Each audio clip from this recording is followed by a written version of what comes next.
เนาะแล้วมือได้จังสิได้รถถีบจ้ะเก็บเล็กนี่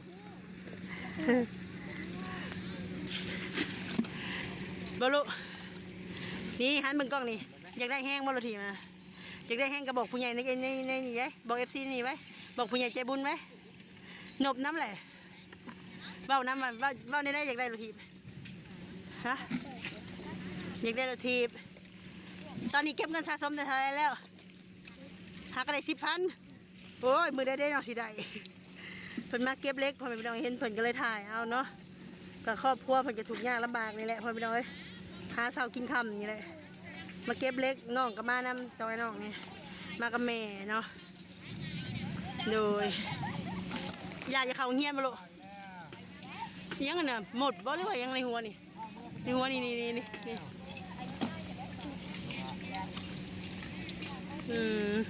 กีฬาจะเข้าเงียบมาลูกโดยเลยไปชิอยู่นี่หันมาดูโดย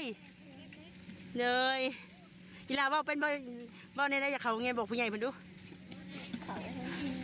อยากเข้าเงียบลุงป้าเอาสิว่าดูเอามือนมน้ำแหละลุงป้าร้านอยากเข้าเงียบ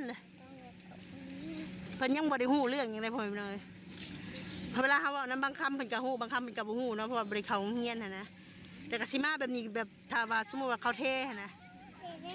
เขาเทคู่มือแล้วก็มาคู่มือกับแม่เราแต่ว่าเขาบ่เทแล้วก็บ่ได้มาเนาะคือแบบว่าอนาคตนี่ก็ยังบ่ฮู้ว่าจะสิเป็นอะไรนะพ่อพี่น้องเพราะว่าคือซุ่มเฮานี่ก็มันบ่แน่นอนกับอาชีพการงานนะเงินดอกเงินเดือนก็บ่มีคือหมู่เขามีแต่หาได้เท่าไรก็กินแบบนี้แหละได้ช่วยอีกแล้วบ่ได้ของดีอยู่บ่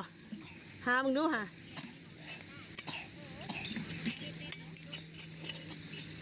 จะได้ก็ฝากติดตามน้องคนนี้แน่ผมพี่น้องเอ้ยทีละเจ้าซื้อยังลูกซื้อยังปิ่นอันนี้จ้ะฮะซื้อปิ่นคืออันนี้ไม่ซีมาซื้อคือกันเถอะบอกเลยแม่สี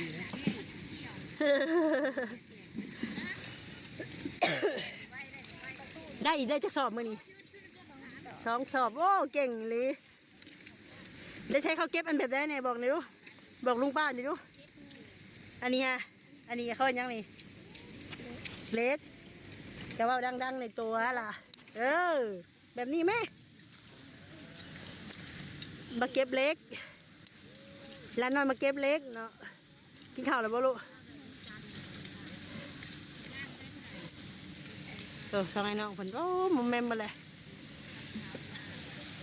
เพิ่นอยากได้รถทีพ่อแม่พี่น้องเลยสะสมเงินเดือนละ10,000 กีบ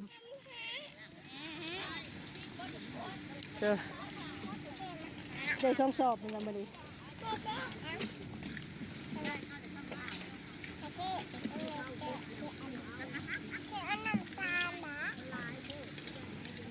พี่ลาเคยได้แหวนบ่ลูกบ่ได้บ่เคยได้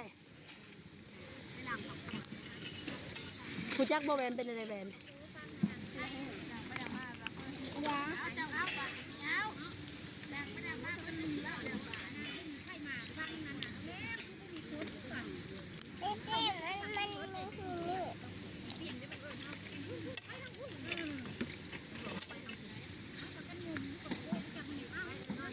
เล็บเล็กเนาะ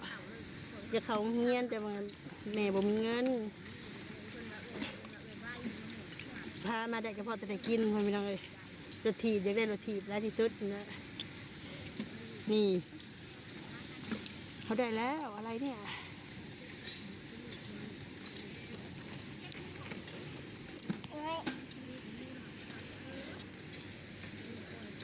ได้ของดีแล้วเก็บซอยกันนะแม่มันได้เสียเต็มสอบนี่ฮะเก็บซอยคอยทำแม่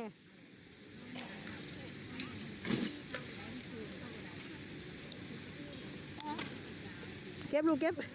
เห็นเล็กแล้วมาผิดเราได้จะไปแม่จะได้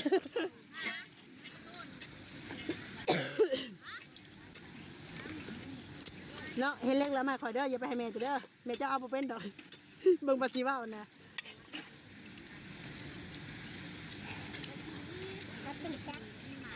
โอ้โหเต็มกำมือเลยพวก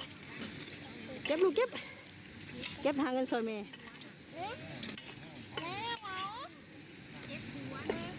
เก็บรถสะสมสิรถีบด้วย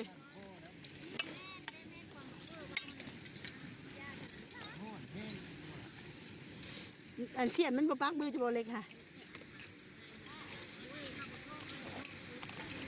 เมลชัดๆแบบคือมีเสียนปักนี่เล็กปักมาใส่กระสอบข่อยดีบ่โอ้คือดีแท้ว่ะคือดีแท้ว่ะเก็บให้แม่โอ้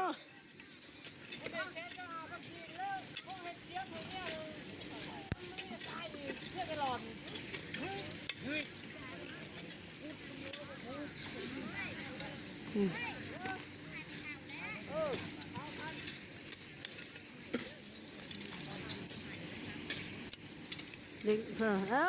นี่เก็บซอยสลาเพิ่นพี่น้อยรู้จักเก็บซอยได้เพิ่น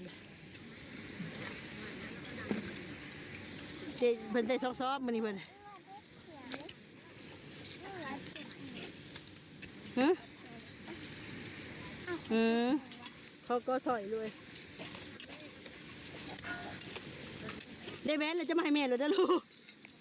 นี่มาสั่งลูกจะมาได้แว่นแล้วมาให้แม่เลยเด้อลูกเด้อฮะเจ้าเก็บเล็กใหญ่ๆแน่เลยจะขึ้นมากวดถักแทนมันสิบบาทมือบ่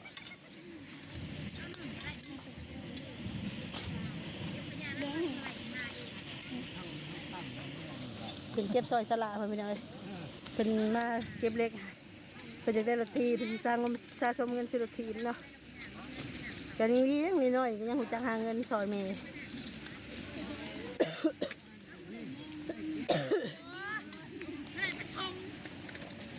โดยโยมบ่ถึงทงกันโดยนักทางสลาไปจ้ะน้องไปซานมาแล้วพอดีน้องเขามีให้ไปหาอยู่เฮือนพ่อแม่พี่น้อยบางคนก็คอมเมนต์ต่างๆนานาเนาะกับบ่ว่ากันเนาะมันผิดพลาดไปแล้วพ่อแม่พี่น้อยกับให้ที่ฮู้ตั้งแต่ผู้4 ปีผู้จนสิหมดอันนี้แล้วก็บ่คิดว่ามันสิเป็นเรื่องราวแบบนี้เนาะโดยขอบใจด้วยว่าตัวเองจะมาเป็นหนี้ตั้ง60,000 กว่า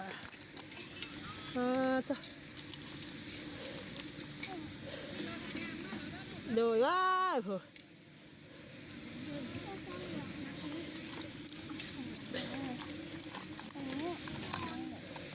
คือเขากับปฏิเสธนะแบบมาคอมเมนต์ว่าเขากับน้องทงกับคือกันนะพอมีปัญหากับเขาความช่วยเหลือแม่เขาบอกปฏิเสธเนาะตัวนี้เนาะเขากับขอความช่วยเหลือทั้งกับน้องพามีเนาะแต่ว่าเขาก็จักไปขอความช่วยเหลือภายในของนี้เนาะเขากับผู้จักกับน้องพามีนะถ้าผู้อื่นเขาก็บ่ให้ยืมนะแต่ถ้าบ่ถือกับเป้งกับบ่ฮู้เนาะแม่นอยู่เจ้าว่าอันแบบว่าคือทางเขาเวลาเด็ดทอดแล้วก็มีแต่แหลมไปนะอันนี้ก็คือทางน้องเพิ่นให้เขาไปเนาะถ้าเป็นไปได้เขาก็บ่อยากเดือดร้อนแต่ว่าต้องไปหายืมเงินเพิ่นคนนี้นะพี่น้องเพราะฉะนั้นแบบว่าช่วงนี้ทางตลาดก็เจอมีแต่มรสุมนะก็สุดแล้วแต่ทาง FC เพิ่นสิคิดเนาะว่าใดๆก็เฮาก็บ่ว่ากันความผิดไผมันหั่นนะแต่เป็นไปได้ก็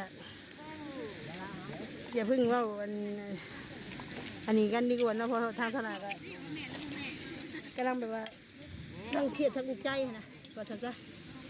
เจอเรื่องนั้นเรื่องนี้มามันก็เฮ็ดให้ไปบุเป็นกันพอไปเลยเดี๋ยวฉันมาบวกกับเรื่องแบบนี้ให้คิดว่าเขาจะมาเป็นหนี้ย่นคนในครอบครัวเต้ขนาดมาลูกขอบใจเด้อบางคนก็สิบอกเข้าใจเนาะหรือว่าอาจสิเข้าใจแล้วแต่แกล้งแบบว่าเห็ดมาคอมเมนต์แบบว่าให้ในทางที่ว่าคนอื่นมองเขาเสียหายนะ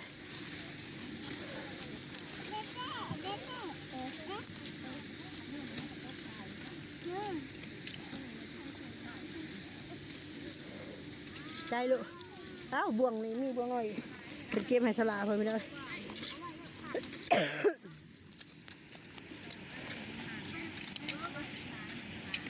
โอ้โหเขาก็สิได้ร้ายได้ลูกจะเก็บสอยอันนี้ผู้ยืนน้ำอยู่เนี่ย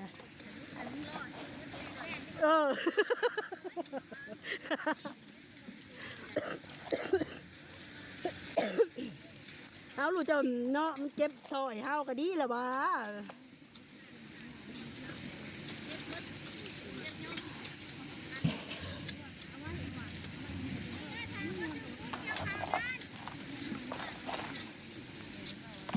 เขาก็บอกพ่อแหวนเนาะโอ้เดี๋ยวใส่ซอยบ่เดี๋ยวใส่คอแล้วเอาไว้ใส่เลยด้วยเอาไว้เลยลูก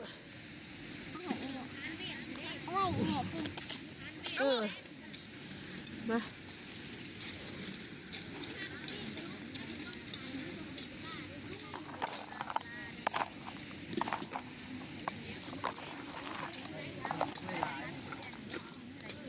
เขาก็อยากพ่อแวนดีเนาะพ่อแวน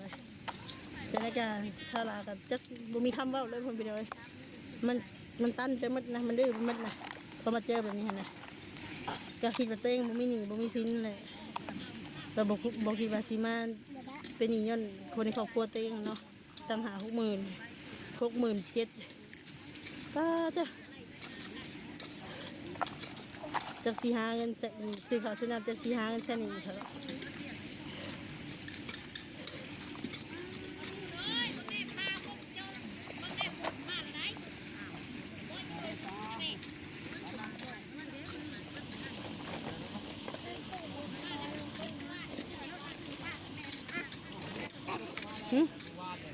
ขอบคุณค่ะ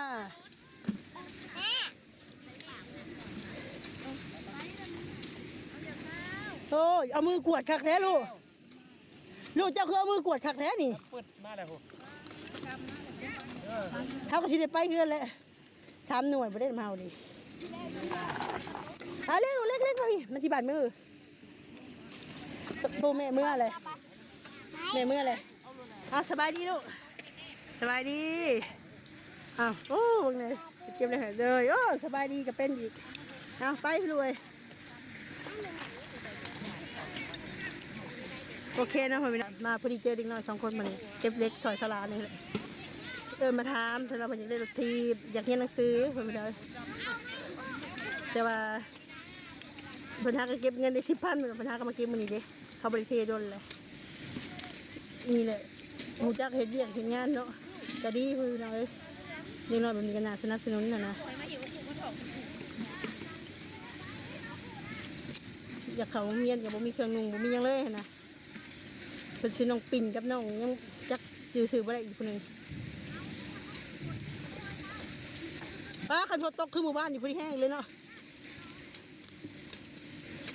ใส่ซอยจะไล่เถอะเนาะ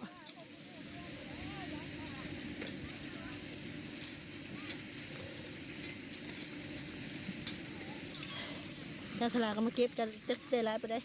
ยังไม่ทันขายแล้วสมไว้นี่แต่ว่าพ้นมาเลยพวกมาตำลังหมูเนาะมาที่อันนี้เลยกับน้องพามีให้แวะเขาไปหาน้องพามีเพราะว่ามีผู้ใหญ่เป็นฝากเงินมานะแล้วขอบคุณทางประวันหลายๆเด้อที่ว่าฝากเงินมาให้สลาใส่น้ำหมกน้ำมันเนาะแต่เขาหายทางทางประวันอยู่ดีมีแห้งสุขภาพแข็งแรงปราศจากโรคภัยไข้เจ็บเนาะเดี๋ยวสลาขอโทษขออภัยเด้อเอาอันนี้ก่อนยันเผื่อมันเป็นของแท้เนาะ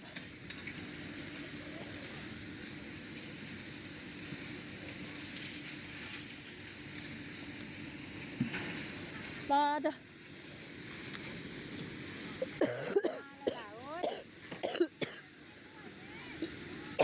ไอแท้ว่ะโอเคนะพี่น้องสำหรับคลิปนี้ก็สลัก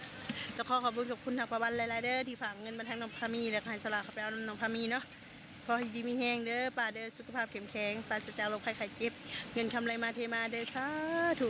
บ่ว่าสิขึ้นแล้วลองใจกับขอให้ตลอดปลอดภัยเนาะสำหรับคลิปนี้ก็ขอจบคลิปไปแล้วพี่น้องไว้พบกันคลิปหน้าเด้อสำหรับคลิปนี้ขอกล่าวคำว่าสบายดี